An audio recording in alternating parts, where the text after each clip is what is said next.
Le public l'adore. Avec lui, le spectacle est garanti. Harry Houdini. Capable de se libérer de ses chaînes en toutes circonstances, il est l'illusionniste le plus célèbre de tous les temps et le plus audacieux de son époque. Houdini est aujourd'hui encore le plus célèbre magicien au monde, le plus grand nom de la magie.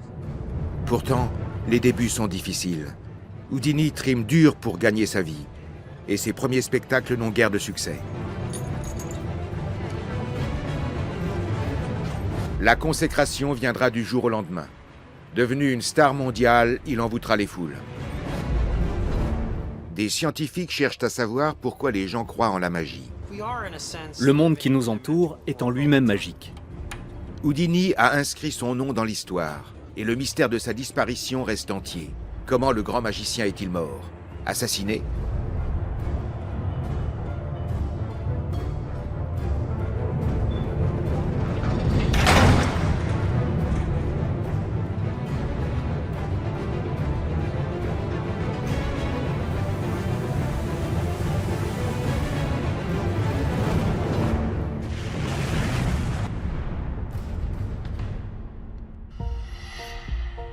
S'il existe un berceau des magiciens et des illusionnistes, il se trouve ici, en plein désert, à Las Vegas.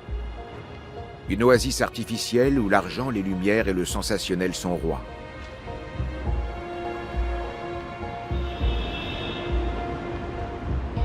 Une ville qui affectionne les superlatifs.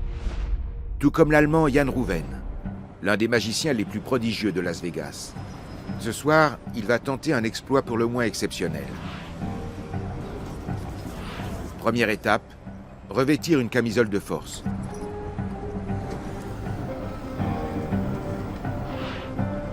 Harry Houdini, son modèle, avait fait les mêmes gestes avant lui. Rouven veut à son tour réussir ce tour de force inédit à Las Vegas, en souvenir du 8 septembre 1915 à Kansas City.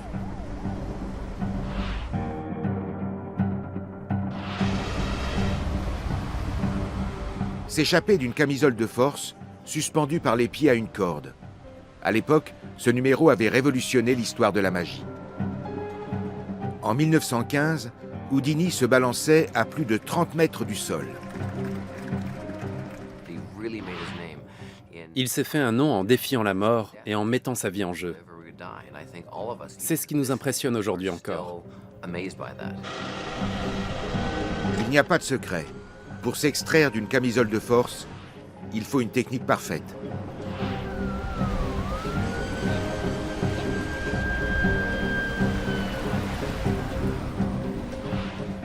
« 2 minutes 37 secondes. C'était le record d'Houdini.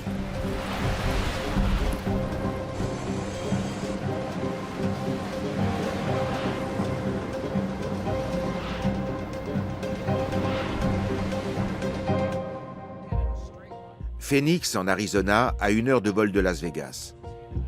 Ici, Stephen Macknick et Susana Martinez-Condé étudient le monde des illusions avec une rigueur scientifique. Dans un laboratoire unique en son genre, ils cherchent à savoir pourquoi le cerveau humain est aussi perméable aux trucs et autres tours de magie. En un sens, nous vivons quotidiennement dans un monde de magie et d'illusions. Notre cerveau est constitué d'une multitude de neurones qui traitent une masse d'informations afin de recréer une image du réel. Il s'agit ni plus ni moins d'une illusion. Notre réalité subjective est différente de la réalité physique du monde qui nous entoure. Les tours de magie stimulent des cellules nerveuses spéciales dans notre cerveau. Ces cellules, appelées neurones miroirs, nous permettent de percevoir une action en ayant l'impression d'en être nous-mêmes les acteurs. Nous voilà donc suspendus à la corde, à notre insu en quelque sorte. Dans ce cas précis, nous voyons le magicien se débattre pour s'extraire de sa camisole. Par un sentiment d'empathie, nous nous imaginons alors à sa place, ce qui a pour effet de focaliser notre attention sur la lutte de l'illusionniste pour s'en sortir, et non sur les mécanismes du tour lui-même.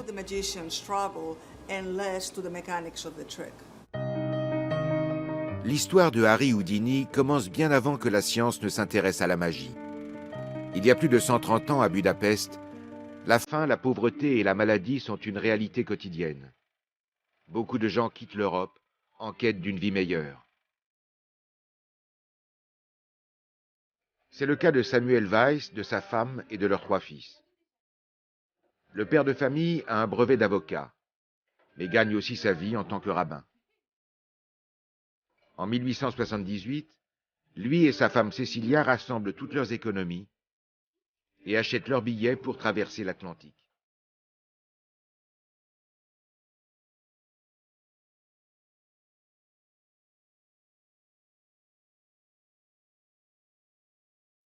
Mais en Amérique, la vie n'est guère plus facile. La misère est grande.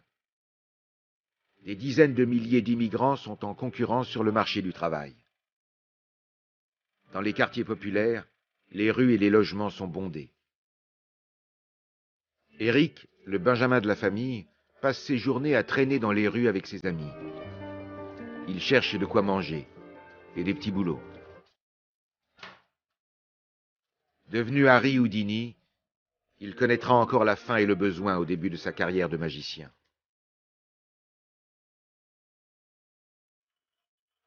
À l'époque, le jeune Eric apprend qu'il faut se battre sans jamais abandonner. Et qu'il faut parfois savoir tromper son monde.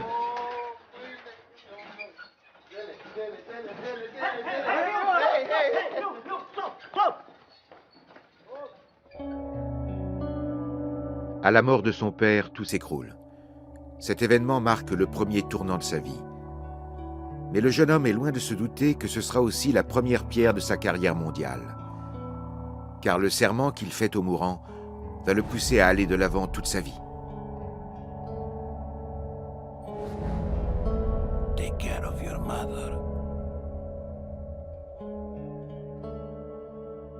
On his deathbed, the father had Houdini say it again. Lorsqu'Eric promet à son père, qui est sur son lit de mort, de prendre soin de sa mère, il s'engage en réalité à s'occuper de la famille tout entière.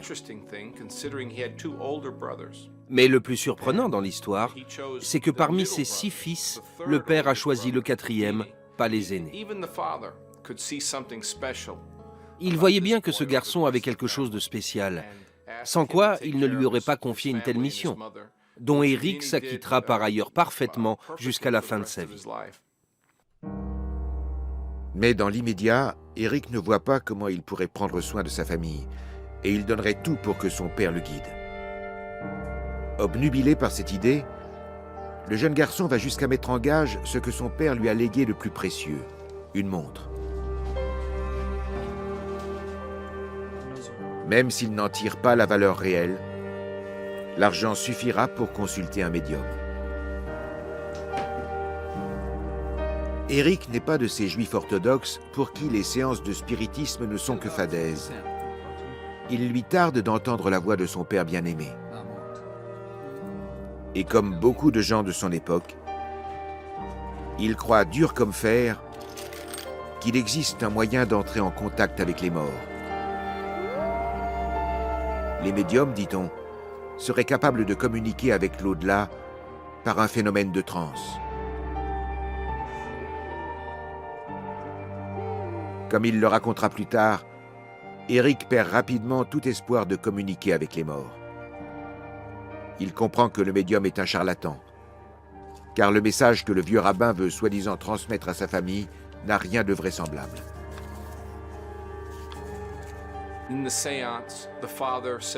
Au cours de la séance de spiritisme, le père leur a dit quelque chose comme « tout va bien ». Ses enfants n'en ont pas cru leurs oreilles. Se refusant à croire que son père était si indifférent à la situation précaire de sa famille, Eric en a conclu que les séances de spiritisme n'étaient que du vent.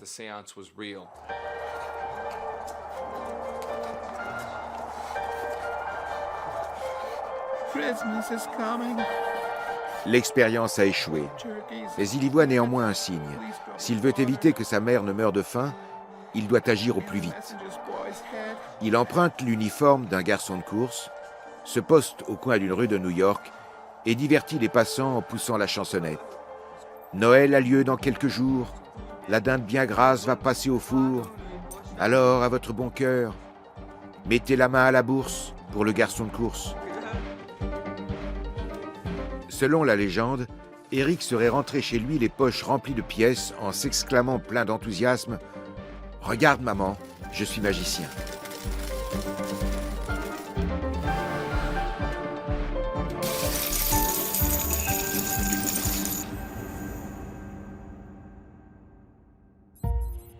Pour l'heure, Houdini est loin d'être un magicien.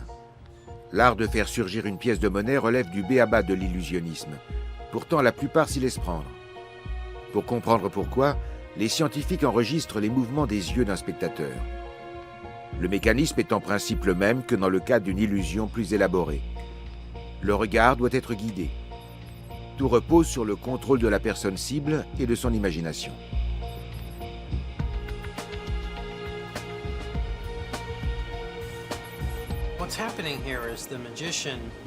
Tony, le prestidigitateur, manipule non seulement votre regard, mais aussi votre attention. C'est ce qu'on appelle faire diversion. En attirant votre regard sur un point précis, il détourne votre attention.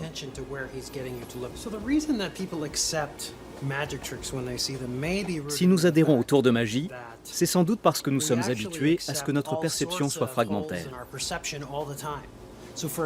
Si par exemple, je tends mes mains ainsi en levant les deux index, puis que je ferme l'œil gauche, pour regarder mon doigt gauche, je vais devoir utiliser mon œil droit.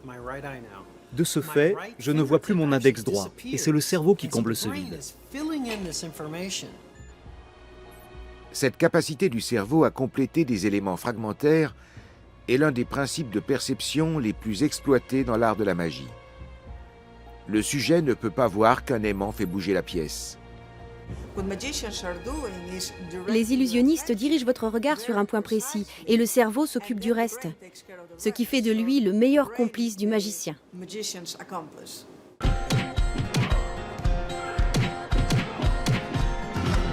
La carrière de magicien d'Eric Weiss n'en est encore qu'à ses débuts. En attendant, il brille par ses exploits sportifs. Il bat des records de course de vitesse et remporte des tournois de boxe.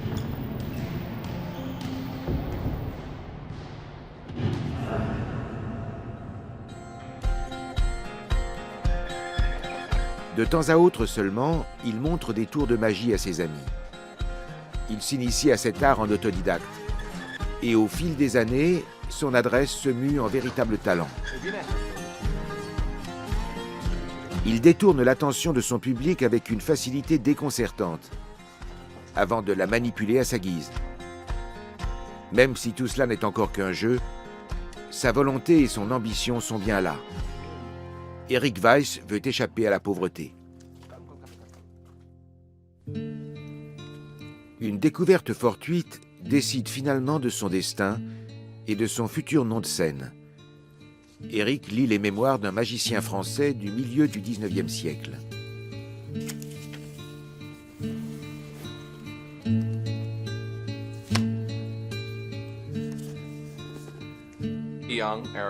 Eric Weiss a lu ce livre très jeune, et cela a tout changé pour lui. Comme on le sait, il n'avait pas compris que Robert Houdin était le nom de famille complet de l'auteur. Voilà pourquoi il a pris uniquement la fin Houdin pour y ajouter un i et devenir ainsi Houdini. Eric choisit un prénom américain qui rappelle son prénom d'origine et le tour est joué. Désormais, il s'appelle Harry Houdini. Une nouvelle vie commence et une femme vient parfaire le tableau. En 1894, il épouse Bess. Il a 20 ans, elle tout juste 18. Leur amour va durer plus de 30 ans, jusqu'à la mort précoce et mystérieuse de l'illusionniste. Mais pour l'heure, le couple monte sur scène soir après soir et vit au jour le jour. Harry se demande plus d'une fois si son père aurait approuvé cette vie de bohème.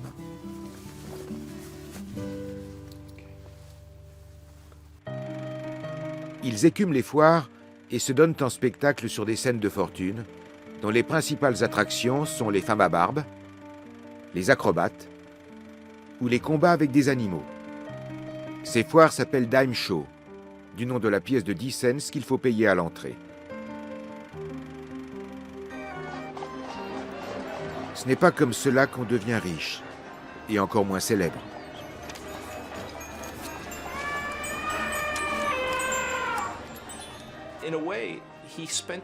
Il a, pour ainsi dire, essayé toute sa vie de ne pas décevoir les attentes qu'il pensait que son père, un homme instruit, diplômé en droit et lettré, avait pour lui. Si Houdini n'a probablement jamais été jusqu'au lycée, il n'en était pas moins lui aussi très intelligent et il lisait beaucoup. Il n'a cependant jamais cessé sa vie durant de chercher à mériter le respect de son père. Harry et Bess ne cessent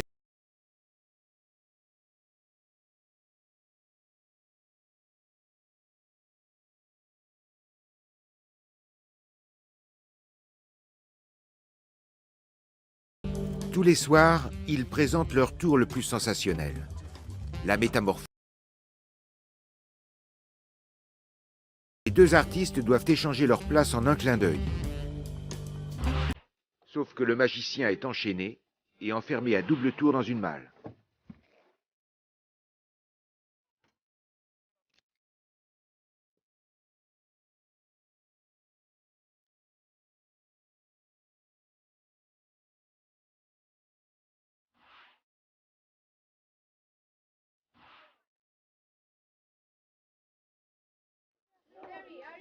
En moins de 3 secondes, le tour est réussi. L'illusion est parfaite.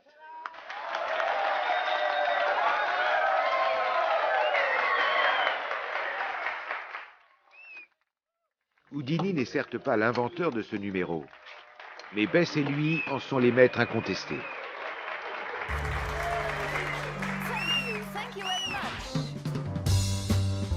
La métamorphose est entrée dans l'histoire de la magie. À Las Vegas, elle figure au répertoire de tout illusionniste qui se respecte. Dans la Mecque des prestidigitateurs, Houdini est omniprésent.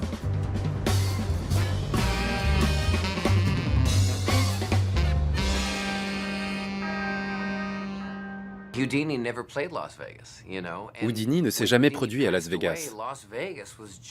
À sa mort, ce n'était encore qu'une petite ville provinciale où l'on attachait son cheval devant le saloon du centre-ville. Mais comme Houdini était le magicien le plus célèbre au monde, on associe inévitablement son nom à cette ville, qui est le temple de la magie. Ce qui explique peut-être pourquoi, dans cette ville en plein désert, beaucoup relèvent du mirage et de l'éphémère. Une impression on ne peut plus vérifier ici, au Néon Boneyard, le cimetière des enseignes lumineuses. Mais là encore, les apparences sont trompeuses.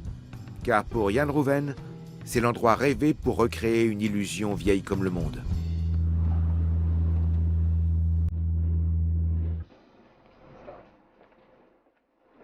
Dans une mise en scène encore plus spectaculaire que celle d'Houdini, ces images restituent la performance sans aucun montage ni trucage.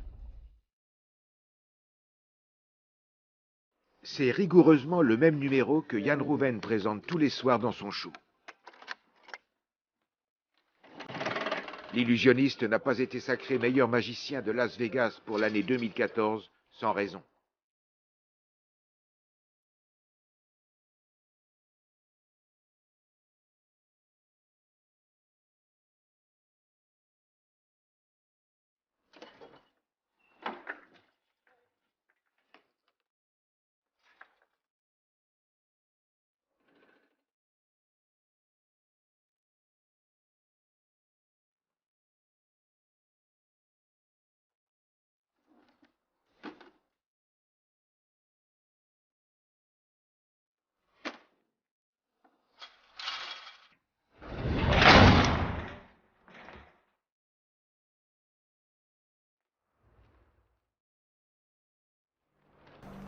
Ce genre de tour fonctionne toujours aussi bien aujourd'hui qu'à l'époque. Certains de ces dispositifs sont effrayants. Ajoutez à cela que la situation semble inextricable et vous obtenez un tour de magie parfait. Si vous parvenez à vous en sortir, vous récolterez des applaudissements, vous vendrez des billets et vous gagnerez de l'argent. Tout tourne autour de l'argent, de la renommée et du divertissement. À l'époque de Bess et Harry, les séances de spiritisme forment le clou des spectacles de magie. Bess, apparemment en transe, demande à Harry d'inviter une jeune femme sur la scène. Les spectateurs croient au pouvoir surnaturel du médium. Bess voit un garçon à vélo. « Il va trop vite, dit-elle. Beaucoup trop vite. » La scène s'est déroulée dans l'après-midi. Et la mère s'en souvient immédiatement. Son fils, Jimmy, roulait beaucoup trop vite et elle l'avait perdu de vue. Bess évoque des images de plus en plus nettes. Je vois un garçon qui ne peut plus freiner. Il roule de plus en plus vite. Il perd l'équilibre. Oui, il vient de tomber. Il s'est fait mal. Il s'est peut-être cassé une jambe. C'en est trop pour la mère qui, effectivement, avait perdu de vue son petit Jimmy. Bess a un jour prédit qu'un petit garçon allait se blesser à vélo. Cela s'est réellement produit et les a embarrassés. Harry avait simplement été témoin de l'incident et Bess n'y avait ajouté que la chute. Ce soir-là, Harry prend conscience de l'énorme influence qu'il exerce sur le public. Il l'écrira des années plus tard. Je réalisais pour la première fois que mes agissements relevaient presque du crime. Des années plus tard, il a retrouvé une des personnes à qui Bess avait fait une prédiction. Il est allé lui dire qu'il ne s'agissait que d'un spectacle, que tout était faux. C'était sa manière de s'excuser.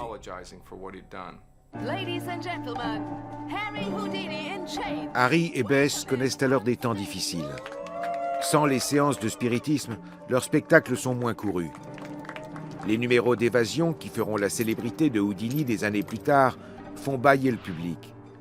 Les gens sont avides de mélodrames et de sensations fortes, et n'ont que faire des tours d'adresse.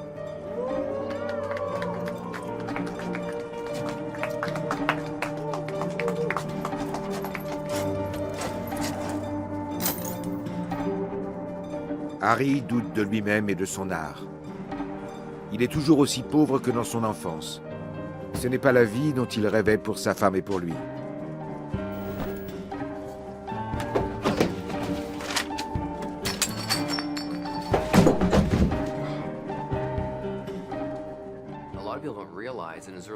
Peu de gens savent que lorsqu'il avait une vingtaine d'années, Houdini rencontrait très peu de succès avec ses spectacles. C'est pour cela qu'il a publié un livre de magie. La magie facile était un véritable catalogue. Il y vendait tous ses secrets pour à peine 25 $, ce qui, même à l'époque, était une somme dérisoire pour un livre si fourni. Harry est à deux doigts de tout abandonner. Il songe sérieusement à prendre un nouveau départ en tant que serrurier. Dans les librairies, son livre prend la poussière. Dieu merci, il en a vendu très peu. Mais il avait vu là un moyen d'associer son nom au monde de la magie. Il espérait que les gens achèteraient son livre pour apprendre des tours et que ça le rendrait célèbre. Mais il faut attendre près d'un an avant que sa vie prenne un véritable tournant. Un soir d'avril de l'année 1899, Martin Beck est dans le public. Le célèbre agent de théâtre reconnaît immédiatement le potentiel du magicien. Alors qu'Harry avait presque perdu tout espoir, la vie lui offre enfin sa chance.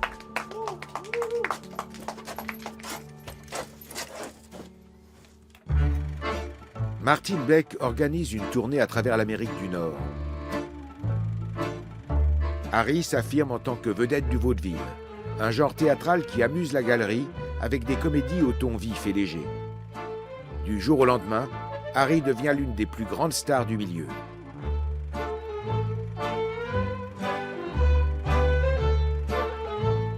À quelques détails près, son jeu est pourtant le même qu'avant, si ce n'est qu'il l'exprime à présent sur des scènes plus grandes. Bess est toujours à ses côtés, et il peut enfin lui offrir le train de vie qu'elle mérite. Il se montre aussi très généreux avec sa mère. Il pourrait se reposer sur ses lauriers, mais Houdini n'est pas homme à rester en place. Depuis son enfance, il doit toujours aller de l'avant.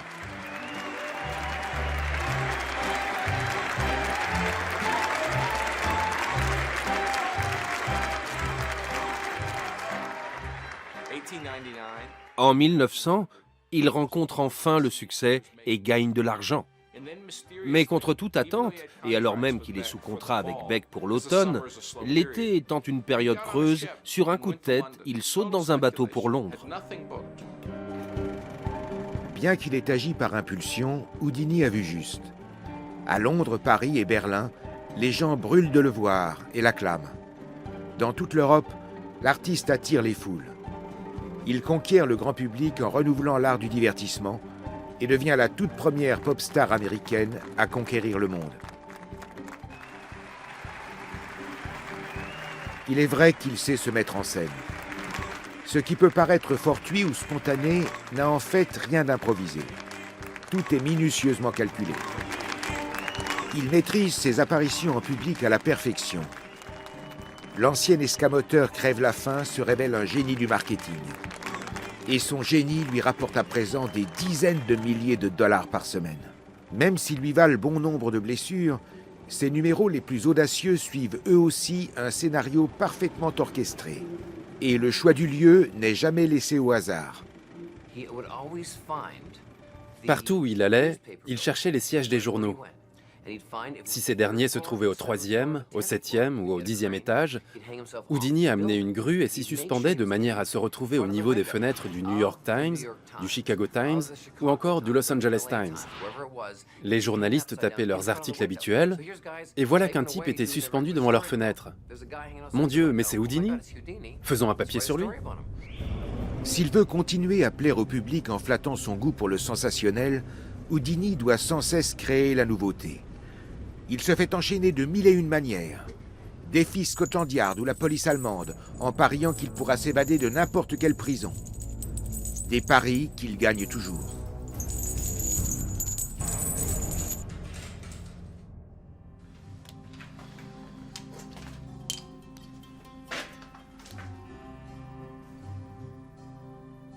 Le secret de ses évasions est simple.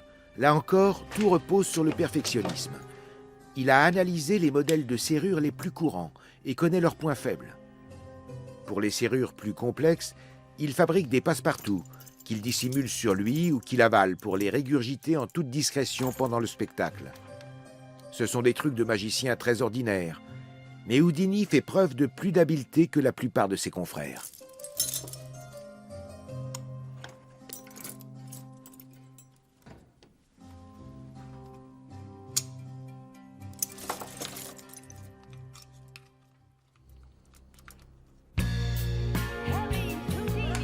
Le 17 mars 1904, alors qu'il vient de fêter ses 30 ans, il accepte le défi lancé par le journal anglais Daily Mirror.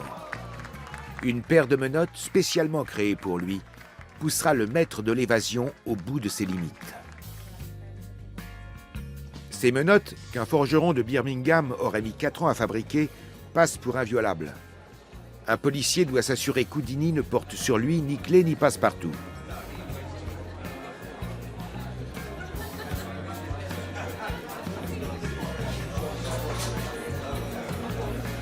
Harry sait à quel point ces menottes sont solides et a tenté par tous les moyens d'éviter ce challenge. Mais l'homme de spectacle sait aussi que le public ne pardonne pas la lâcheté, donc il accepte.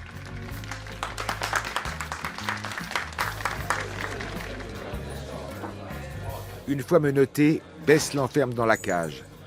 Une cage que le maître de la magie surnomme Ghost House, maison hantée, comme s'il comptait sur l'aide de quelques complices invisibles.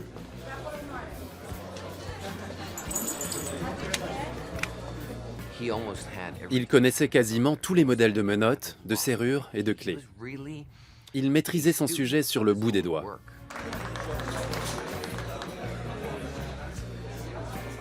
Au bout de 55 minutes, Harry n'a toujours pas réussi à se libérer. C'est alors que les spectateurs autorisent Bess à embrasser son mari. Son baiser serait-il la clé du succès ?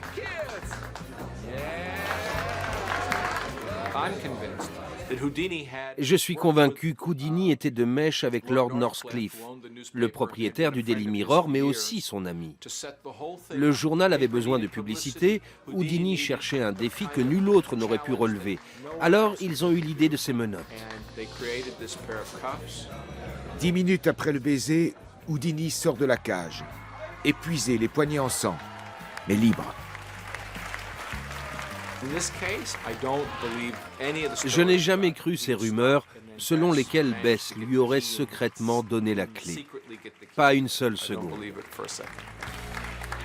Quoi qu'il en soit, ce tour de force valait la peine. Houdini est couvert de gloire. Pour la première fois, le monde entier célèbre une superstar qui fait la une de toute la presse. Il part en tournée en Europe et en Russie et enchaîne les succès pendant 5 ans. Ses exploits sont de plus en plus vertigineux, de plus en plus époustouflants. Plus d'une fois, il échappe de justesse à l'asphyxie. Bien souvent, ses numéros sont un jeu avec la mort. À présent, et depuis un bon moment, les gens lui témoignent un profond respect. Son père aurait enfin été fier de lui. Mais le voyage d'Houdini est loin d'être terminé.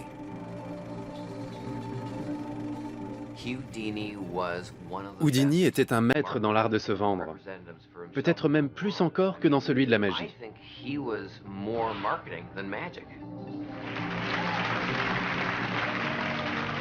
Un génie du marketing qui manipule les angoisses du public avec aisance.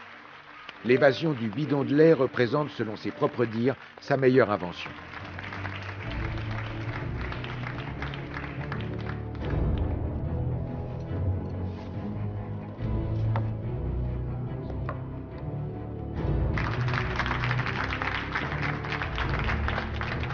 Que peut-il y avoir de plus dangereux que de s'immerger menottes aux poignets dans un bidon rempli d'eau, de surcroît verrouillé de l'extérieur? Être prisonnier d'un espace confiné sous l'eau, un vrai cauchemar pour la plupart des gens.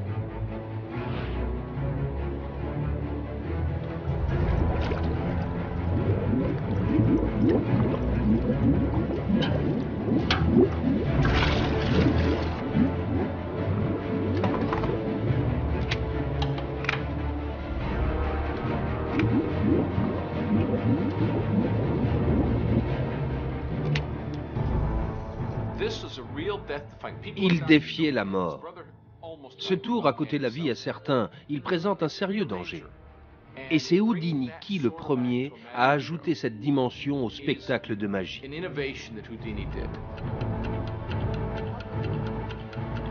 Le timing est une question de vie ou de mort.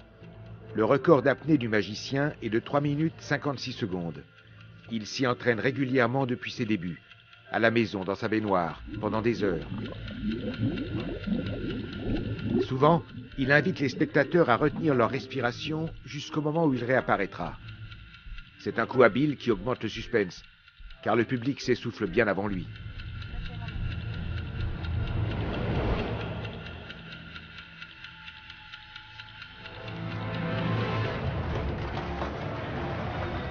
L'évasion du bidon de lait est le numéro le plus célèbre du roi de l'illusion. À ce point célèbre que ses confrères s'empressent de le reproduire. Houdini ne le gardera à son répertoire que pendant 4 ans.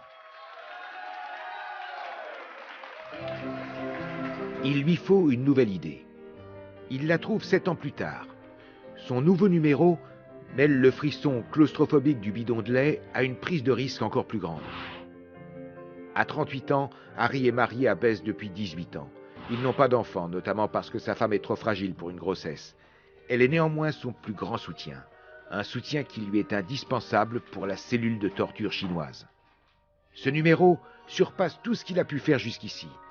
Houdini veut s'immerger dans un réservoir d'eau, suspendu par les pieds et ligoté pour s'en évader.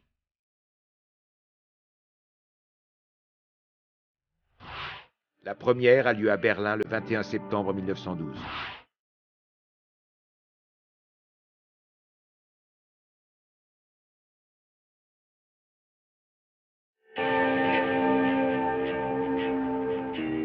Plus d'un siècle plus tard, cette performance donne toujours la chair de poule. Dans la vallée du Feu, à 1 heure de route de Las Vegas, Jan Rouven réinterprète le bassin de torture chinois à sa façon.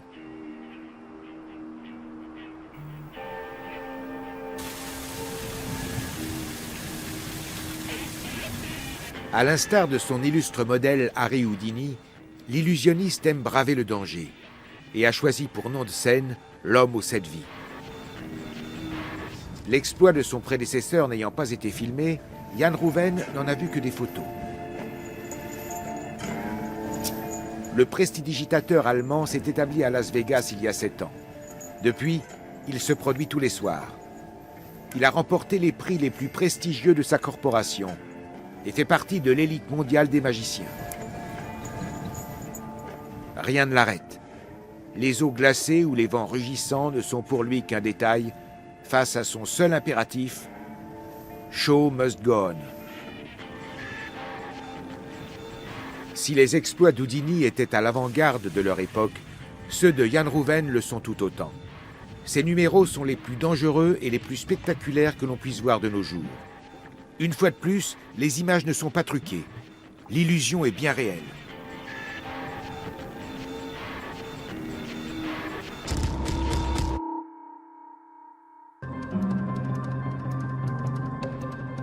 Harry se lasse de son rôle de magicien vedette.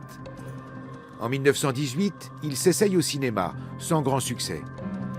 En parallèle au 7e art, une autre forme de divertissement connaît un grand succès dans l'Amérique des années 20, le spiritisme.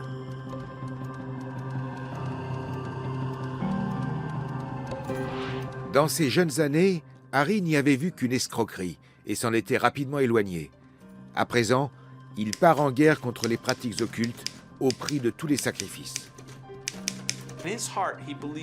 Il était profondément convaincu que ces escrocs de spirites faisaient du mal aux gens. Il a utilisé tout son argent, son savoir, ses compétences et sa renommée pour les combattre. Voilà pourquoi on le qualifie de super-héros.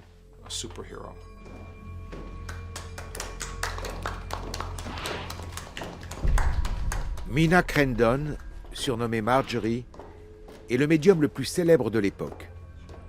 Au cours des séances qu'elle tient régulièrement, elle prétend recevoir des nouvelles de personnes défuntes. Dans sa croisade, Houdini la met au défi. Il promet 10 000 $ à tout médium faisant preuve de pouvoir surnaturel qu'il ne serait pas capable d'imiter. Il n'a jamais dû verser la moindre récompense.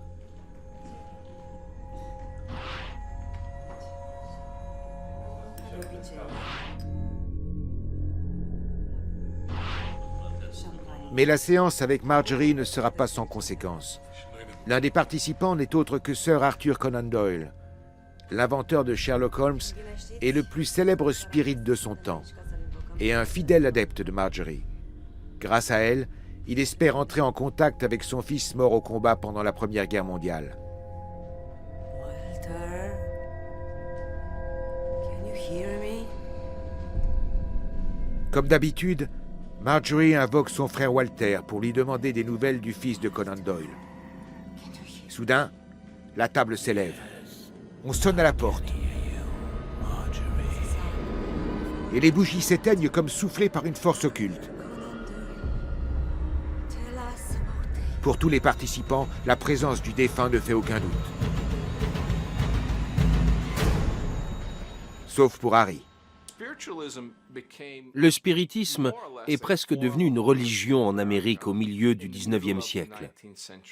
Sa popularité grandissant, nombre de personnes sérieuses, dont d'éminents scientifiques, ont entrepris de l'étudier pour vérifier si les esprits pouvaient se manifester physiquement dans notre monde.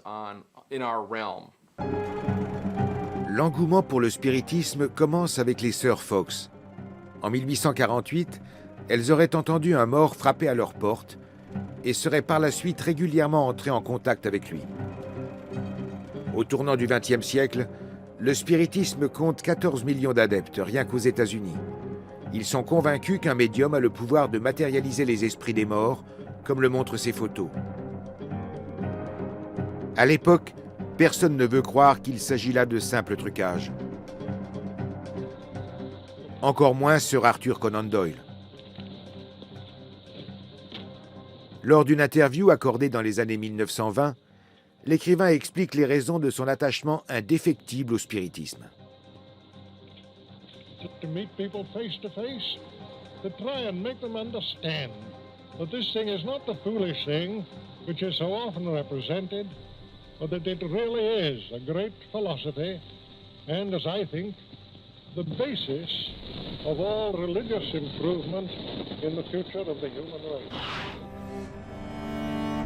Totalement désemparé par la mort de son fils, Conan Doyle refuse d'écouter son ami qui le met en garde contre Marjorie. Ils s'entendaient bien jusqu'à ce qu'Houdini finisse par ne plus supporter toutes ces absurdités auxquelles adhérait Doyle. Ce dernier l'emmenait à différentes séances, mais Houdini détectait immédiatement la supercherie. Voilà pourquoi leurs chemins se sont séparés. They had a parting of the ways. Please go in. It's quite comfortable. See?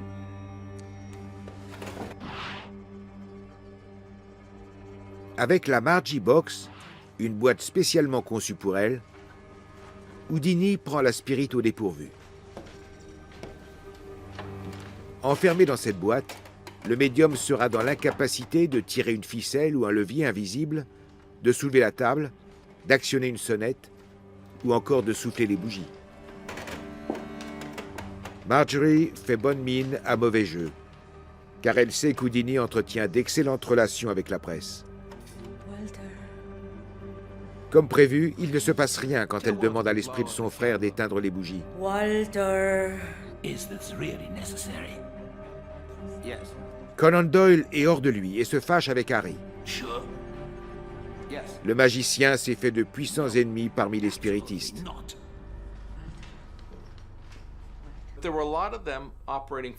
Nombre d'entre eux étaient organisés en véritable cercle mafieux. Ils passaient de ville en ville, s'échangeaient des informations sur telle ou telle personne afin de rendre leurs séances plus crédibles. Ils se partageaient les bénéfices, les secrets et les renseignements.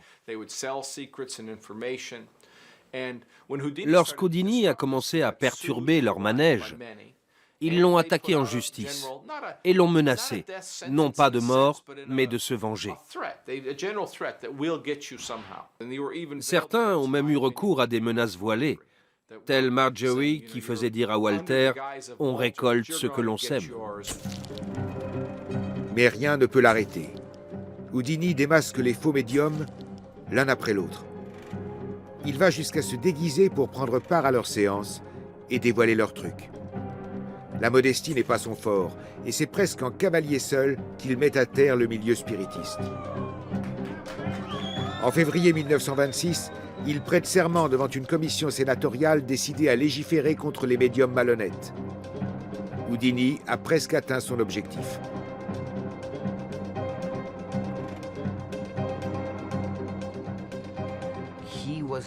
Il n'y allait pas par quatre chemins. Il voulait être reconnu comme le meilleur. Il voulait être sous le feu des projecteurs. Il a alors décidé de se déguiser, de se rendre chez ses médiums, et après avoir découvert leur supercherie, de les démasquer. Les journaux ont alors commencé à s'intéresser à lui, et très vite, Houdini est devenu synonyme de presse et de publicité. Harry n'aura plus jamais le plaisir de serrer la main de Conan Doyle. Désormais, l'écrivain est son ennemi mortel. Mais en général, la mort frappe là où on s'y attend le moins.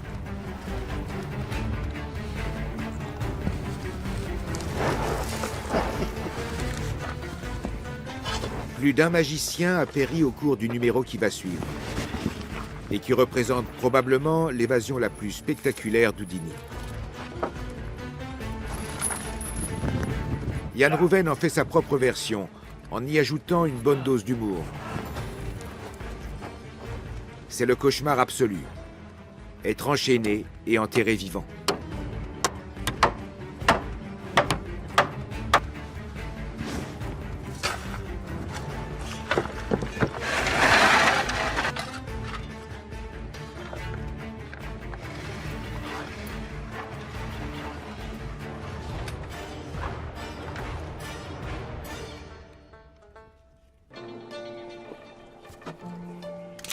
Quand Harry Houdini exécute ce numéro pour la première fois, il a déjà de nombreuses évasions à son actif.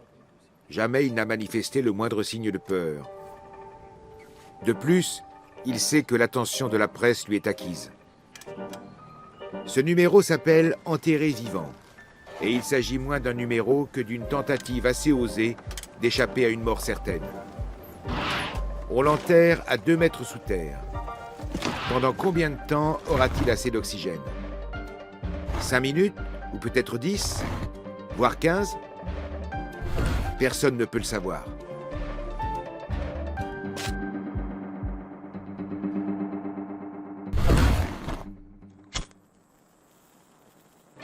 L'attente commence. Les minutes paraissent interminables. Tandis que Yann Rouven parvient à se libérer de ses chaînes, Bess ne peut qu'imaginer le combat acharné auquel se livre son mari. Elle est à 2 doigts d'ordonner sa libération.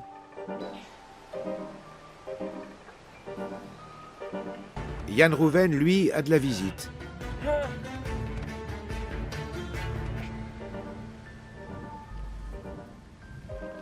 Enfin, une main sort de terre. Houdini a mis 10 minutes pour échapper à son tombeau. Le poids de la terre est mortel, écrira-t-il dans son journal intime. Jamais il ne retentera cette évasion.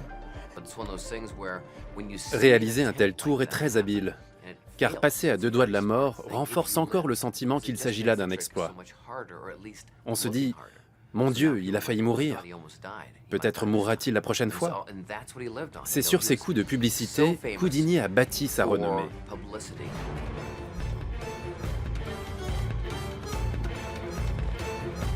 Jan Rouwen ne dira jamais comment il s'est échappé de son cercueil. Le secret des numéros de prestidigitation n'est jamais révélé. Pour faire durer la magie.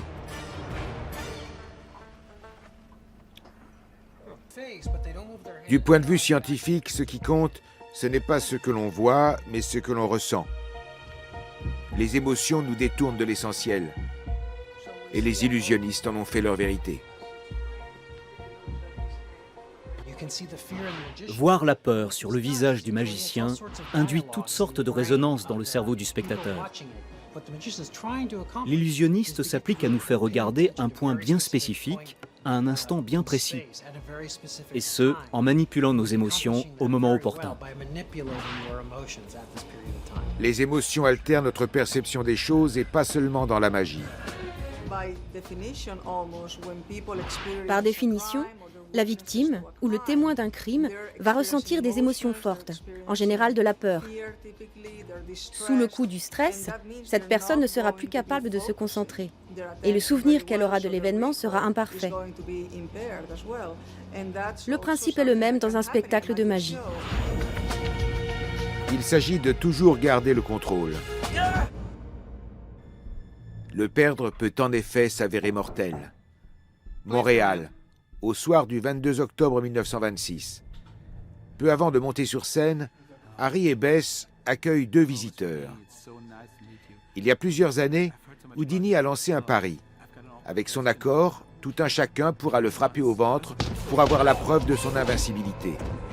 Ce jour-là, les coups le prennent au dépourvu. Houdini était un homme extrêmement fier. Il se vantait de pouvoir encaisser n'importe quel coup, aussi fort soit-il. Un type est un jour arrivé et l'a violemment frappé au ventre par surprise. Harry n'avait pas bandé ses abdominaux et a eu très mal. Mais en Houdini qui se respecte, il s'est relevé et est monté sur scène pour se produire. Les coups ont provoqué une crise d'appendicite aiguë, mais Bess ne peut pas le retenir. Houdini assure son show avec 40 degrés de fièvre. Sa femme insiste pour qu'il consulte un médecin. Il ne s'y résout que quelques jours après. Mais c'est trop tard. Le couple conclut un dernier pacte. S'il est possible de communiquer avec l'au-delà, Harry transmettra à Bess 2 mots extraits d'une vieille chanson. Rosabelle Believe. Mais est-il vraiment mort d'une crise d'appendicite? En effet, la rumeur court toujours, selon laquelle le grand magicien aurait été assassiné, par empoisonnement, sur ordre des spirites. Si ses ennemis en avaient eu l'occasion, ils l'auraient certainement assassiné, car il avait ruiné leur fonds de commerce et les avait ridiculisés. Les spirites, y compris Conan Doyle, avaient tout à gagner à ce qu'il meure. Je ne dis pas que Doyle l'a assassiné, non. Mais selon moi, la mort d'Houdini lui a également profité. Jusqu'à présent, aucun document n'est venu corroborer la thèse du meurtre. Les nombreuses menaces de mort formulées à son encontre sont les seuls indices attestés. Harry Houdini meurt le 31 octobre 1926. S'il avait voulu organiser sa mort afin de rester à tout jamais célèbre, il ne s'y serait pas mieux pris. Lui, le magicien hors pair, connu pour ses évasions et pour son intérêt pour les esprits, est mort à Halloween. Il était la magie. Pendant 10 ans, à chaque anniversaire de son mari, Bess invite ses amis les plus proches à une séance de spiritisme. Ensemble, ils invoquent l'esprit du défunt, dans l'espoir de l'entendre dire ces deux mots, « Rosabelle, believe ».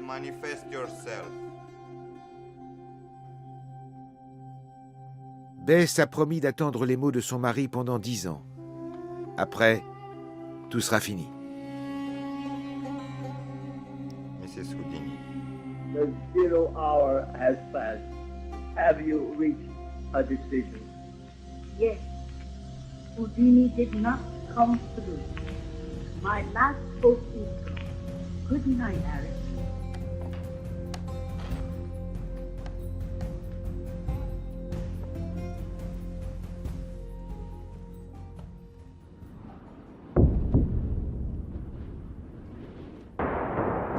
Tous les illusionnistes se sentent redevables envers Houdini pour l'héritage qu'il leur a légué. C'est aussi le cas de Jan Rouven à Las Vegas, qui de temps à autre, pour un court instant, parvient à entrer en contact avec le maître. À moins que ce ne soit, une fois de plus, une illusion. Rosabelle, believe.